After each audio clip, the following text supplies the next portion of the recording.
What if your mind's map of reality isn't accurate? What if the world you think you see, the one you're so sure about, is just slightly off? You walk through life trusting your eyes, your instincts, your memories, but what if they're lying to you? Just enough to steer you the wrong way? You could live an entire lifetime believing things that feel true, but aren't. And the scariest part? You'd never know. This is the story of rationality, not as cold logic, but as the art of seeing reality clearly, before it costs you something that really matters. A few years ago, a scientist named Eliezer Yudkowsky described two kinds of rationality. One helps you build accurate beliefs. That's called epistemic rationality. The other helps you steer the future toward what you value. That's instrumental rationality. In simpler terms, one helps you see the map, the other helps you drive the car.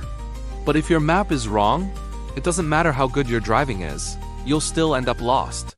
And the truth is, many of us are already driving with broken maps.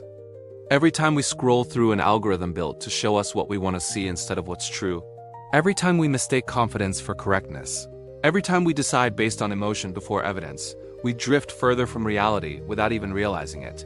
We assume what we believe is reality. We see, we interpret, we decide, and we think that's truth. But your brain doesn't record the world like a camera. It edits, filters, and fills in blanks. It tells stories that feel true even when they're not. It values comfort over clarity, ego over evidence, certainty over truth. That's why two people can read the same news article, watch the same video, and walk away living in different universes. Because each of us carries not just a worldview, but a world. And rationality is the courage to test that world, to update it when it's wrong. Psychologists once ran an experiment. They told participants, "Bill plays jazz," then added, "Bill is an accountant who plays jazz." And most people said the second statement was more likely. That's impossible, because every jazz-playing accountant is still a jazz player. It's called the conjunction fallacy. And it proves something uncomfortable. We don't think in probabilities, we think in stories. We build little fictions that make sense of the chaos, and we mistake them for truth. It's why conspiracy theories spread faster than facts, why we defend our opinions like family, and why the phrase, "I might be wrong," feels like a threat instead of progress. Your brain would rather have a coherent lie than a confusing truth. That's why scientists created probability theory and decision theory, mathematical frameworks that describe how rational thinking should work. But humans aren't built for math. We're built for emotion. And that's okay, because rationality isn't about removing emotion. It's about aiming it. Rationality doesn't mean being detached. It means having the strength to feel deeply without letting your feelings choose for you. It's emotional honesty, the ability to love truth more than comfort, to admit, "I was wrong," to see that clarity and compassion are not opposites, they're twins. We've tried redefining the word rational.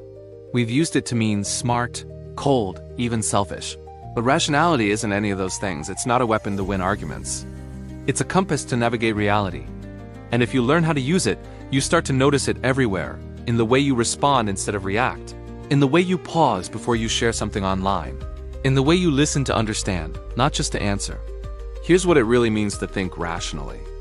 Believing what's true, even when it's uncomfortable, is the most human thing you can do. Rationality and emotion aren't enemies. They're partners in understanding. The goal isn't to be right. It's to become less wrong every day. Because being rational doesn't mean you feel less. It means you feel right. So the next time someone tells you to be rational, don't picture a machine. Picture a human being, eyes open, heart open, trying to see the world as it really is. We sincerely thank you if you've made it till here. Now, all you have to do is subscribe and join a community of minds that think deeply and feel completely.